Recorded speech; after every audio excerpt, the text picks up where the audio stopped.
talking to you all and also talking about somebody like Varavara Rao, a huge honor indeed.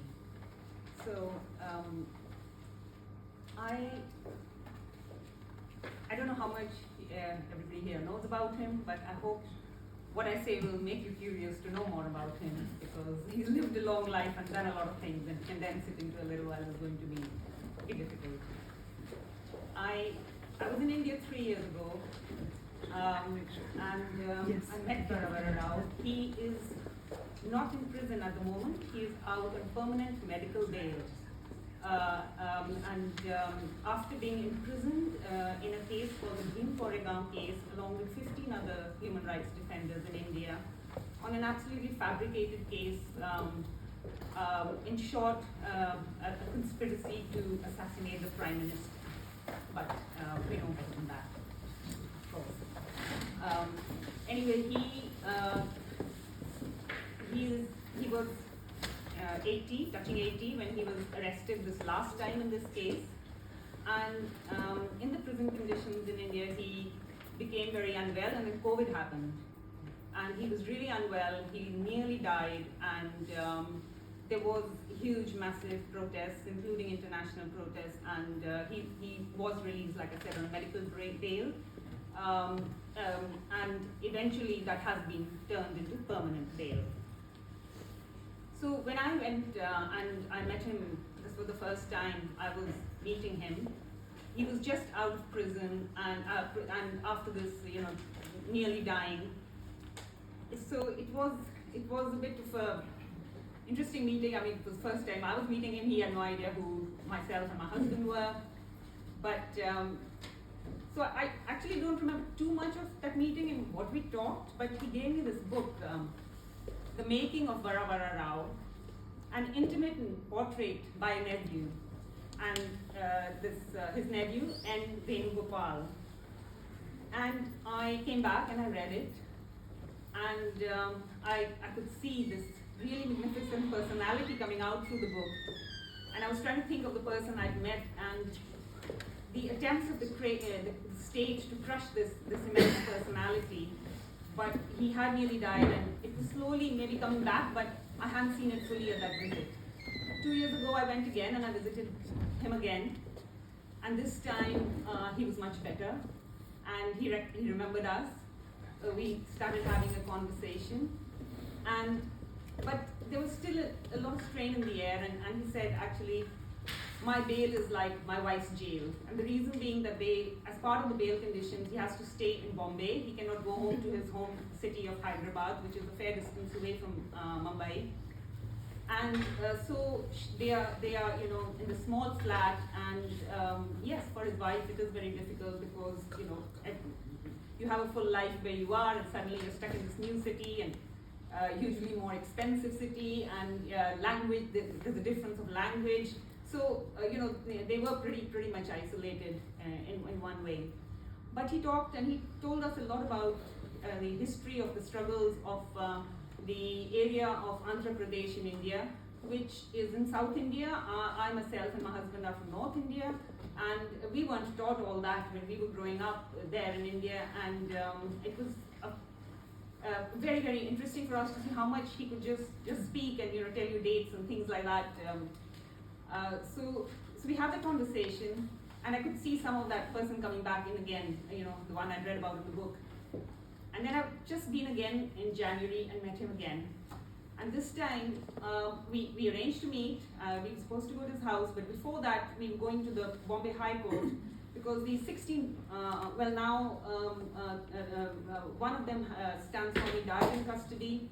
Varavara Rao's out, and two others are out. So the rest of them, they're produced in court every few days for all sorts of things. So we went to court, because that's the time then you can meet them.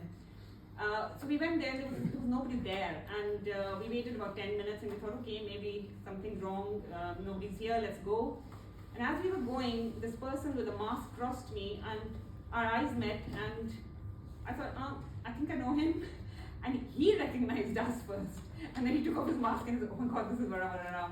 And it was exactly the person, his smile and everything was exactly as described in the book, and I felt, oh yeah, the person's come back. So what I want to do actually is, I want to read a few extracts from Venugopal's book, because I actually met Venugopal as well after that. And as Venugopal writes that he is whom he is, another amazing activist at the moment, and whose office where we sat with him was raided by the police very soon, a few days after we had visited him. And I felt that I would really like, he's an amazing writer himself, and he really brings out what Varavara Rao is. So I want to use his words to tell you about Varavara Rao a bit. So I'm going to start with the first essay in this was written by Venugopal when Varavara Rao was very ill in the hospital in the COVID time, and they had to take him from the prison to the hospital. The family weren't told what was happening and all. It was a tense time, and Venugopal wrote this whole essay on Varavara Rao that time. So I'm going to start from the last section, the first paragraph. Pointing at a piece of sky, is it possible to conceive its vastness? Does gazing at the horizon from any coastline uncover the boundless ocean? Catching a handful of water at shore, can one fathom the undying, ceaseless, perennial stream? Can a poem, a book, a talk, or an aspect of life unveil the remarkable, spirited, and versatile personality completely? How can a comprehensive account of Varavara Rao's life chronicles be presented wholly? So I'm going to go back to the beginning of the essay now, where Venugopal writes that he will try to paint 80 years of Varavara Rao's life in 7 angles.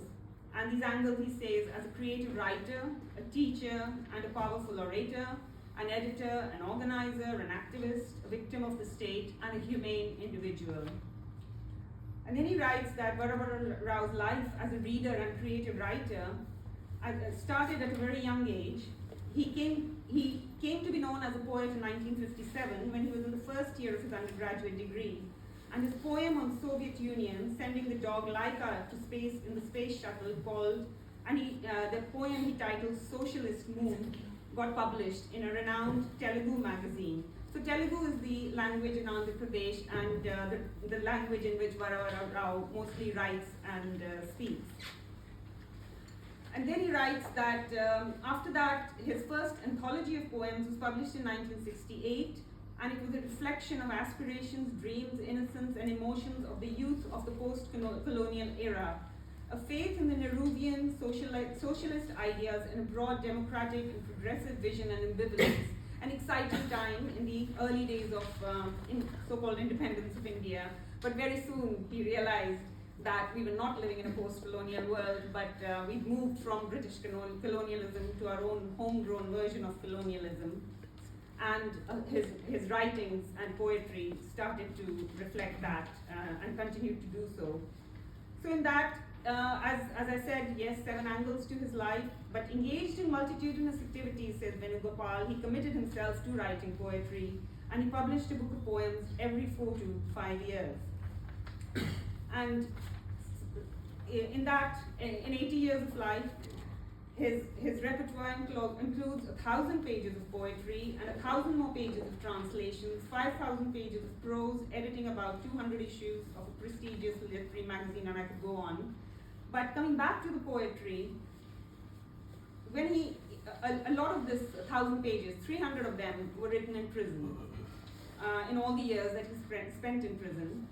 And ironically, writes Venugopal, his first prison poem in jail, which was written in October 12, 1973, in the time of India's emergency, that's when he was imprisoned, was titled Comma, suggesting that jail life would only be considered a comma in the sentence he was thinking, writing, and practicing. And it was also in prison, but in another time, that he was actually asked to write a column from prison. So this is a bit unusual. I mean, we know that prison writings are published often after people come out or smuggled through.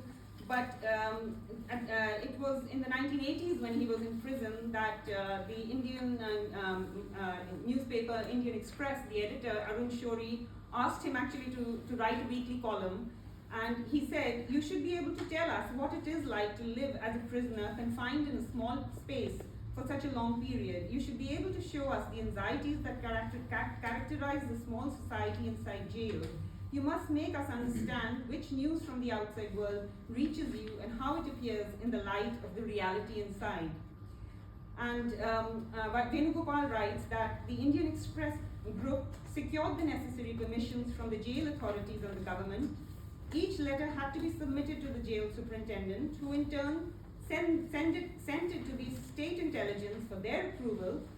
And Varavara Rao, he wrote 13 poems, 13 pieces on his, what he calls, 13 companions. Trees, flowers, waiting, periodical family meetings, co-prisoners, books, writings, and hope. Except one, all the others passed through intelligence scrutiny, and the last one was rejected and sent back a couple of days before his release and appeared in print later. So these writings actually have been published now in a book called The Captive Imagination. So this is something that I wanted to talk about in terms of his poetry, and of course we'll be reading some of them, Rajiv will be reading some of them after I finish. But I want to move on to something else now, that he, besides writing, he was an avid reader. And this is a little anecdote again from this time in hospital when he was nearly dying, and Venugopal had gone to visit him. And this was July 15th, 2020. And Venugopal writes, we reached Mumbai after knowing that he was admitted in a hospital. We took permission from the jail authorities and met him in Sir J.J. Hospital. He was lying all alone in that stench of the hospital ward. He was not in a position to recognize people, but when he saw a notebook in my hand, he reckoned, what book have you brought there? It's only a notebook, I told him. He sighed in disappointment and asked why I didn't bring a book. The next thing I want to talk about is his, Venugopal writes about is being a teacher and also an orator. And I want to just read out about his, what he writes about his being an orator. His speeches are interspersed with literature and socio-political context of the times. An optimism towards the future is woven into his magnificent oratory skills. His passionate manner of delivering the speech, his ability to remember the names of innumerable spaces, places, and dates on his fingertips. This is what I heard. That's on my second trip. That's why I'm telling you that. His impeccable authority over the language and his intense voice. All these adds to the many dimensions of his speeches. And then he writes a few pages later that the state couldn't tolerate this astonishing, attractive, and captivating personality, representing and siding with the revolutionary and alternative people's politics, charming a great number of people.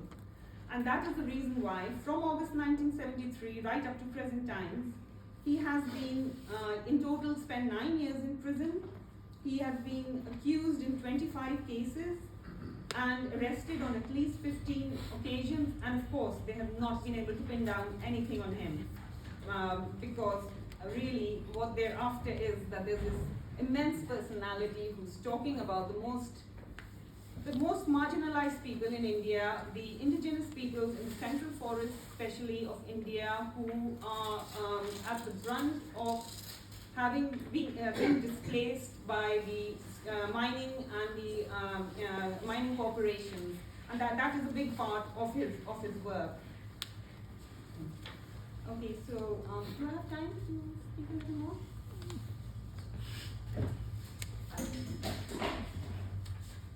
So I just want to actually talk about, yes,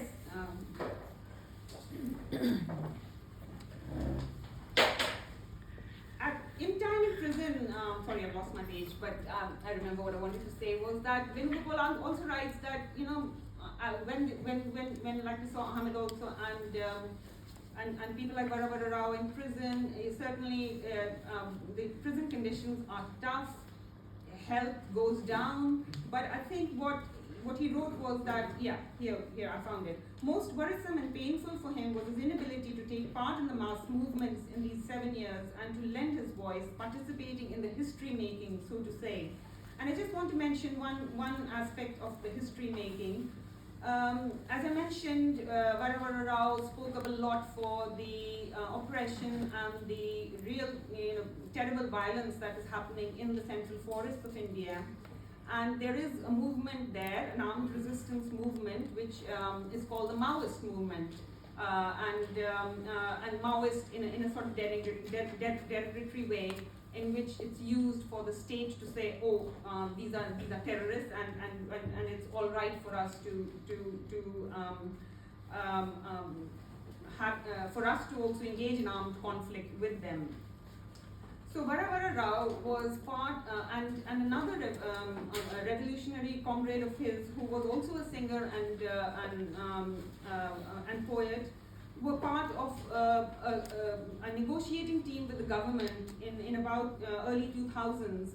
The talks did eventually fail because the government didn't really want to do them, but that is very much part of Varavara Rao's history, that he was a part of those negotiations to at least try to bring meaningful peace. And I just want to show this image of these two people, Varavara Rao and his comrade Gadar, who died last year sadly. And this picture was shared with me by another of my comrades who grew up around Varavara Rao and was very much influenced by him. And he said, I have this picture lying and I must share it with you. So and you can see how both of them there are. So there's plenty more. Actually, I wanted to talk about the time when he was arrested, this very last time. But like Ahmad, we will hear similar stories of the terrible way in which the state treats you. There is no sensitivity regarding age or health or anything. And as I mentioned again and again, Varavara Rao did nearly die, but luckily he is with us and very much the person. This book, made me feel that I wanted to see, and I saw this time, as I said, when I went. And now I'll hand over to Rajveer to read some poems. I just want to say, two of the poems that Rajveer is reading are from this book, which was just published last year. It's called Varavara Rao, A Life in Poetry. It's a selection of poems from all his years of poetry, which were translated in English. And some of them have been translated by Venugopal himself. And this book took time to come out because there were poems in which there was a tussle between the editors and the publisher, because they included words like revolution, and penguin at the moment in India is not comfortable around being a free voice. They are under pressure to only be able to publish. And there was a point where we thought the book won't be published, but it was. But there were two poems that were left out, and Rajveer is going to read two of those two poems. And he's also going to read a third poem, which just before this meeting, I got in touch with Varavara Rao to say, I'm coming and talking to you today. Is there anything that he would like to say from his side? And he said, please read my latest poem. And it was published in Telugu, but his friends very kindly in the last 2 days have translated it in English. And so Rajveer is going to read us 3 poems now. Thank you very much.